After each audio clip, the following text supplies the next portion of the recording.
There are many different strategies that you can use to make a profit when selling products on the Amazon platform, with the most popular ones being arbitrage, wholesale, and private label. Each of these strategies are quite different to one another, and they come with their own advantages and disadvantages. So before jumping into the world of selling on Amazon head first, it's important that you understand what each strategy is and which one is right for you. To help you with that, in this video, I'm going to give you the full breakdown of each, which includes the advantages and considerations to make, so that way you can decide which one is best for you. Arbitrage is a selling strategy that involves you buying products from a retailer of your choice and then sending that product to Amazon, where you'll hopefully be able to sell it for more than you paid, giving you a nice profit. The arbitrage business model can be really profitable because if you know where to look, you can often buy products to later sell on Amazon really cheaply, despite the fact that plenty of customers are paying much more for the exact same product directly on Amazon's website. This arbitrage opportunity typically happens because the average Amazon customer can't be bothered to hunt around for the same deals that you can, or them not knowing that certain bargain retailers even exist, or due to them just being prepared to pay a higher price in exchange for convenience and the next day delivery that Amazon gives them. In order to find profitable products to flip on Amazon, you can either visit shops in your local area, and that's known as retail arbitrage,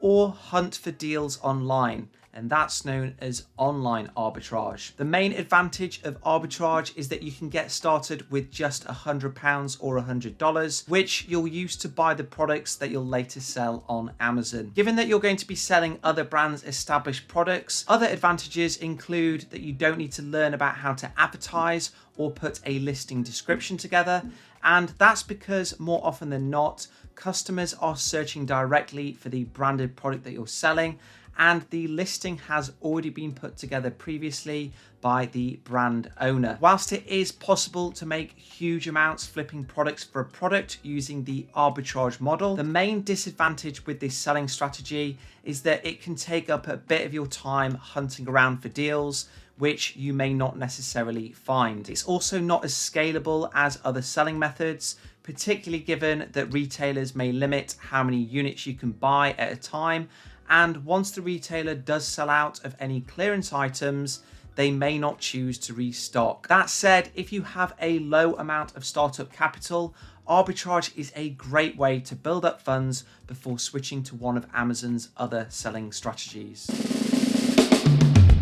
Selling on Amazon with the wholesale strategy involves you selling products of an established brand as a third-party seller. So it's very similar to online and retail arbitrage. Unlike arbitrage though, with the wholesale model, you'll be purchasing units to sell in very large quantities directly from a wholesaler rather than a shop. In order to be able to do this, you're going to need to find and then form relationships with wholesalers all across the country, which is going to involve creating an account and signing their terms and conditions at the very least. Most wholesalers will also have a minimum required spend, which means you'll need to have a bit more capital than with the arbitrage business model.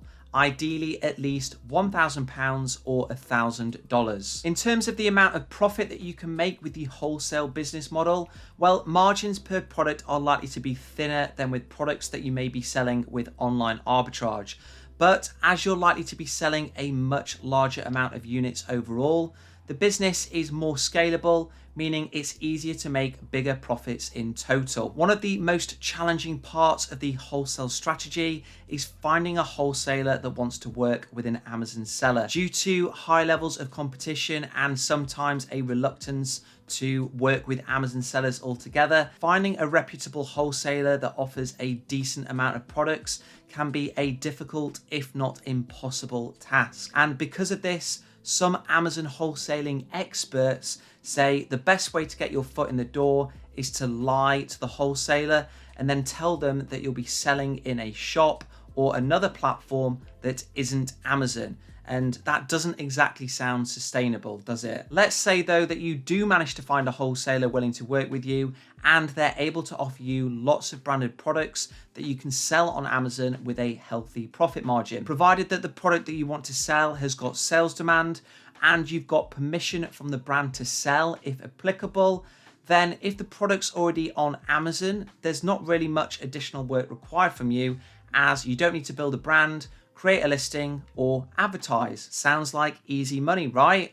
Well, not quite. There's one more big consideration to make, and that's to do with something known as the buy box. If you're not familiar with the buy box, then it is effectively the little box on the Amazon listing that has the add to cart and buy now buttons in it. Whichever seller is named in that buy box is the one that will get the sale whenever a customer makes a purchase, unless the customer decides to see who else is selling the same product by clicking the relevant button below the buy box. The reality is though that the vast majority of customers will simply purchase from whichever seller has the buy box, and they'll do that without even looking at the other sellers. And that's because they don't really need to do that, as Amazon typically chooses the seller that's providing the product for the lowest price. Fighting for the buy box is where problems can arise if you're selling a product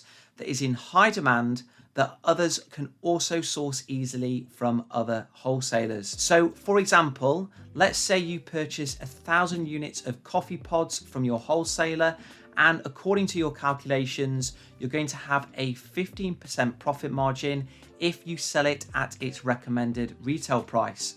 So you stick it on Amazon for 20 quid and you wait for the sales to come in. But after a few days, you see you're not making any sales, and when you check the listing, you can see exactly what has happened. Another person selling the exact same coffee pods as you has sourced them also from a similar or the same wholesaler, but they've decided that they're willing to sell the coffee pods for a lower price in order to win the buy box and make some sales. So in order for you to win the buy box and for you to make some sales, in response, you decide that you're willing to settle for a lower profit, which results in you cutting your price below your competitors, meaning that Amazon does indeed give you the buy box. Now, in response to that, your competitor then lowers their price in order to win the buy box back, which ultimately results in either a race to the bottom in order to shift units, or both of you reaching some sort of price equilibrium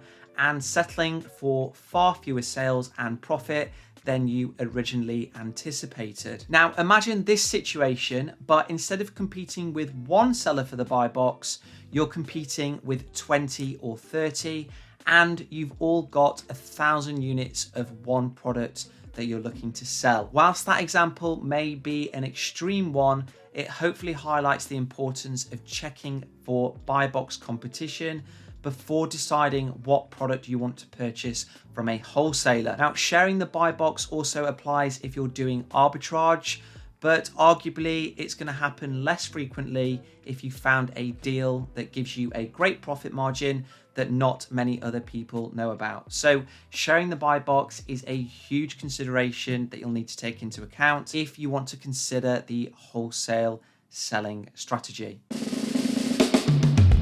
Selling on Amazon with the private label selling strategy involves you purchasing an already established and unbranded product, labeling it with your own brand name, and then selling it for a profit. When you sell your own private label product, you're in control of everything.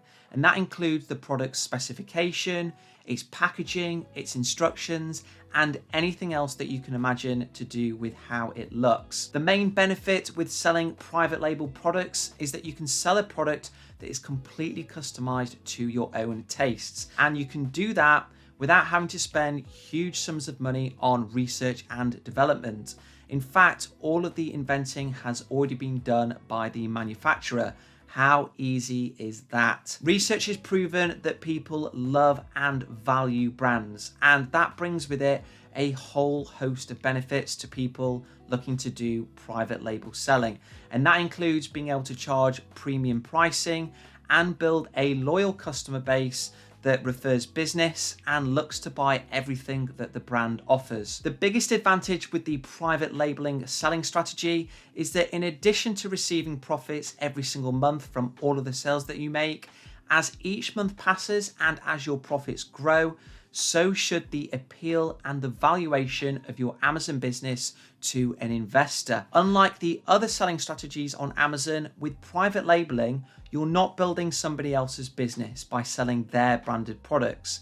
Instead, you're building your own business by selling your own branded products that you've created. So if you ever get bored of selling or simply just want to cash in, rather than packing everything up and stopping selling like you'd have to do with the other business models, with this one, you can sell your business to an investor for potential millions, just like many others out there have already done. Private labeling for me is definitely the most appealing of the 3 selling strategies. However, it's not without its disadvantages. As you're going to be selling a branded product that's not currently on Amazon because it's yours, you're going to need to create a brand and then put together a product listing, both of which can take a bit of time and cost a bit of money. The upside of making and having your own listing though is that there's nobody to share the buy box with. It's all yours, so you never have to worry about somebody else trying to undercut you that's selling the exact same product on the listing that you've just created. You'll also need to learn and make use of Amazon's advertising to showcase your product, which, whilst not difficult, can take a bit of time to get used to. Though the earnings potential with selling your own private label product can reach 7 or even 8 figures, especially if you sell to an investor, you do need a bit of a budget to get started. The absolute minimum to give you the best chances of success, in my opinion, would be £1,500 or $2,000. So that's a summary of the 3 most popular selling strategies when it comes to Amazon FBA. Arbitrage, which is great if you don't have much of a starting budget and you're happy to hunt around in stores and online for possible bargains. Wholesale, which is better for those of you with medium-sized budgets and where you don't want the potential hassle of creating and then building your own brand. And private labeling, for those of you that want to build and create a scalable business that hopefully generates you monthly profits and gains value over time as more and more people learn about your brand. It goes without saying that private label is my #1 pick. It's the exact selling strategy that I've used to grow an initial £3,000 investment into a business that now generates around £155,000 in monthly revenues. And that's an amount that I think I'd have struggled to do with the other selling strategies so quickly. So that was a summary of the 3 most popular selling strategies. Hopefully you've enjoyed this video and hopefully you discover that one of those is right for you. Enjoy the rest of your day and I will see you guys next time.